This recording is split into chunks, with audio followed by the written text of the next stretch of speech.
Fast ન્યૂઝની શરૂઆત કરીએ તે પહેલા અત્યારે મહત્વપૂર્ણ સમાચાર। હર્ષ સંઘવી ગૃહ રાજ્યમંત્રી પ્રતિક્રિયા આપી રહ્યા છે, સીધા લઈ જઈએ।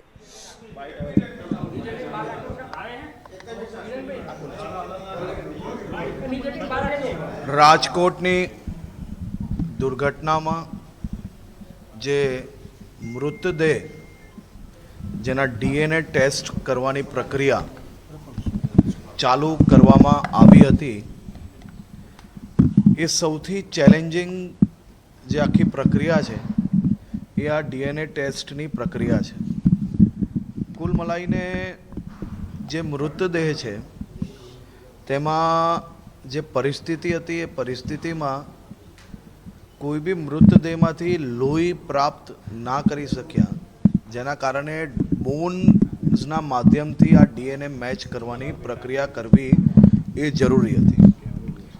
મૃતદેહને ઓળખી ના શકવાના કારણે એમના પરિવારજનો અને મૃતદેહના જે ડીએનએ હોય છે એ મેચ કરીને સાયન્ટિફિકલ આધારના માધ્યમથી એમના પરિવારજનોને આ મૃતદેહ સોંપવાની જે કામગીરી છે તે ઝડપથી થઈ શકે તે માટે પરમ દિવસે મોડી રાતથી જ, એટલે કે ગઈકાલે પરમ દિવસે રાત્રે 3 વાગ્યાથી આ તમામ સેમ્પલિંગ કલેક્ટ કરીને તાત્કાલિક ધોરણે એના ઉપર કામગીરી કઈ રીતે થઈ શકે કે જેથી પરિવારજનોને જલ્દીથી આપણે મૃતદેહ સોંપી શકીએ।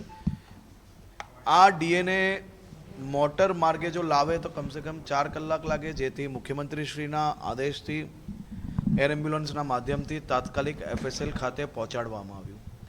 કાલે વહેલી સવારે 5 વાગ્યાથી આ કામગીરીની શરૂઆત કરવામાં આવેલી હતી।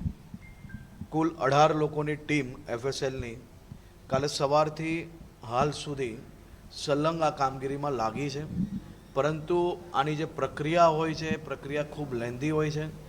કુલ મળીને 9 સ્ટેપની અંદર આ કામગીરી કરવામાં આવે છે। આ કામગીરીમાં ખાસ ડીએનએ સેમ્પલના બ્લડ થતા જે બોન્સ હોય છે અને મરણ જાનારના જે પીએમ દરમિયાન લેવાયેલા જે નમૂનાઓ હોય છે અને એમના પરિવારજનોનું બ્લડ, એના માધ્યમથી આપણે મેચ કરીને આ પ્રક્રિયાને આગળ વધારતા હોઈએ છીએ। સેમ્પલ રિપોર્ટ મેં આપણે જેમ ગણાવ્યું એ પ્રકારે 8 થી 9 તબક્કાઓમાં આ સેમ્પલ તૈયાર કરવામાં આવે છે।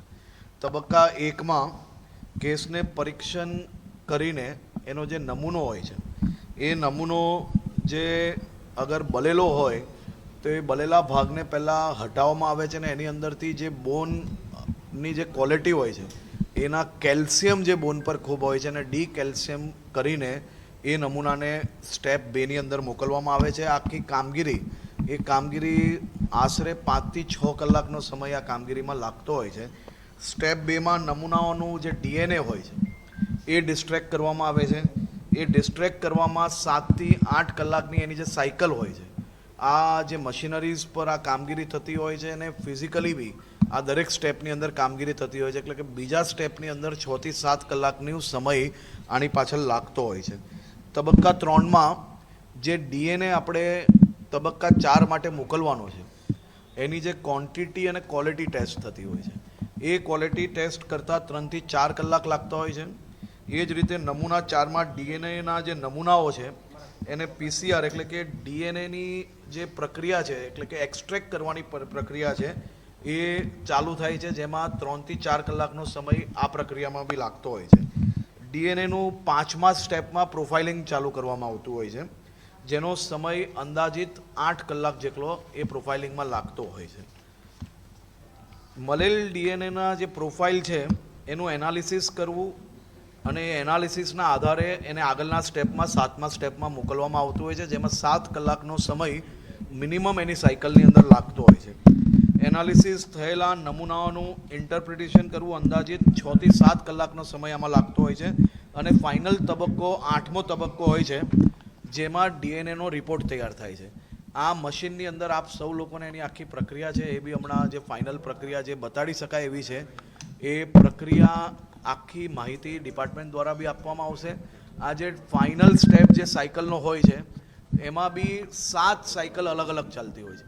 પહેલું સ્ટેપ જે હોય છે 45 મિનિટનો હોય છે, એના પછીના ક્વોલિટી અને જે પ્રકારે બોન્સની જે પરિસ્થિતિ હોય છે અને સામને બ્લડ સેમ્પલિંગ, એની પરિસ્થિતિના આધારથી એ સેમ્પલિંગનું ફાઇનલ રિપોર્ટ તૈયાર થતો હોય છે. એટલે કુલ મળાઈને આ આખી પ્રક્રિયા પાછળ પ્રતિ કેસ 48 કલાક લાગતા હોય છે. પરંતુ આપણે સેમ્પલિંગ પર વધારેમાં વધારે લોકોને લગાડીને ઝડપથી લોકો ઓળખાઈ શકે તે માટેની પ્રક્રિયા ચાલુ છે.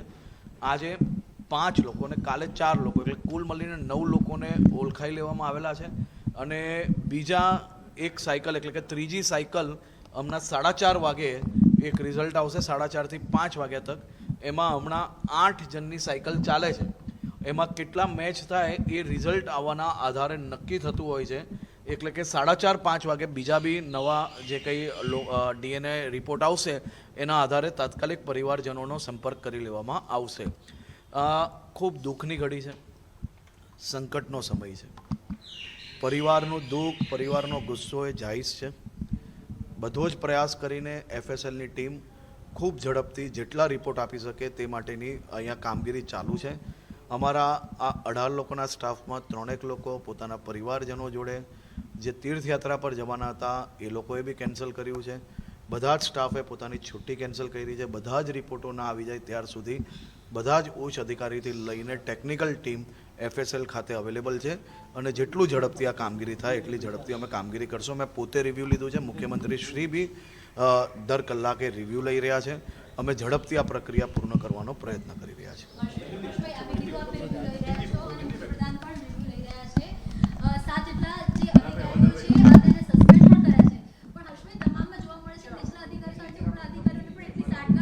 હમણાં કુલ મળીને FSLની કામગીરી ઝડપથી પૂર્ણ થાય તે માટે હું અહીંયા આવેલો હતો. હું માત્ર એટલું કહી શકું છું કે સૌથી પહેલી પ્રાથમિકતા આવી કોઈ બી ઘટના બનતી હોય તો એ રેસ્ક્યુની હોય છે. એના પછી એમને ટ્રીટમેન્ટ આપવાની હોય છે અને ત્રીજો ભાગ હોય છે એક્શનનો. રેસ્ક્યુ, એ લોકોની ટ્રીટમેન્ટ અને કાલ રાતની આખી રાત સુધી મુખ્યમંત્રીશ્રીએ મોડી રાત સુધી આ તમામ રિપોર્ટો રિવ્યૂ કર્યા છે. પ્રાથમિક દ્રષ્ટિના રિપોર્ટના આધારે જે કોઈ લોકોએ રિપોર્ટ આપેલા હતા એ તમામ લોકોને સસ્પેન્ડ કરવામાં આવ્યા છે. અને બીજું કે આમાં કોઈ બી મોટા હોય કે નાના હોય, જે કોઈ લોકો 2021થી લઈને 2024 સુધી આમાં જેટલી બી ફાઇલો છે એ રાત્રે 3 વાગે મારી હાજરીમાં જ RNB ડિપાર્ટમેન્ટમાંથી, મહાનગરપાલિકામાંથી, પોલીસ વિભાગમાંથી એ તમામ ફાઇલો SITએ એ જ દિવસે રાત્રે ઓફિસો ખોલાવીને કબજે કરી લીધી છે. હવે જે પહેલી પ્રાથમિક દ્રષ્ટિએ હાલની પરિસ્થિતિમાં જે લોકોના રિપોર્ટ હતા એના આધારે આ લોકો પર પગલાં ભરવામાં આવ્યા છે. હવે એની ડિટેલ્ડ સ્ટડી ચાલુ છે. SITની ટીમ હાલ બી રાજકોટ ખાતે અવેલેબલ છે. એ લોકોની તપાસ સંપૂર્ણ ચાલુ છે. આમાં કોઈ બી અધિકારીઓ, જે કોઈ લોકો આની જોડે આ પરમિશન જોડે કે આ ડિપાર્ટમેન્ટો જોડે સંકળાયેલા છે એમાંના કોઈ બી લોકો પર કોઈને બી છોડવામાં નહીં આવશે. ને જે કંઈ પગલાં ભરવાના છે એ કડક પગલાં ભરવામાં આવશે. અને આ કામગીરી ચાલુ જ છે. તબક્કાવાર જેમ જેમ રિપોર્ટ આવતો જશે એમ આ કામગીરી આગળ વધારવામાં આવશે. અને આ કામગીરી સંપૂર્ણ રીતે પૂર્ણ કરવા માટે SITની ટીમ બી, આપ સૌ લોકો એના સાક્ષી છો, રાત્રે મોડા પહોંચીને સંપૂર્ણ સૌથી ઉચ્ચ અધિકારીથી લઈને તમામ ડિપાર્ટમેન્ટના લોકોના જવાબો લેવામાં આવ્યા છે.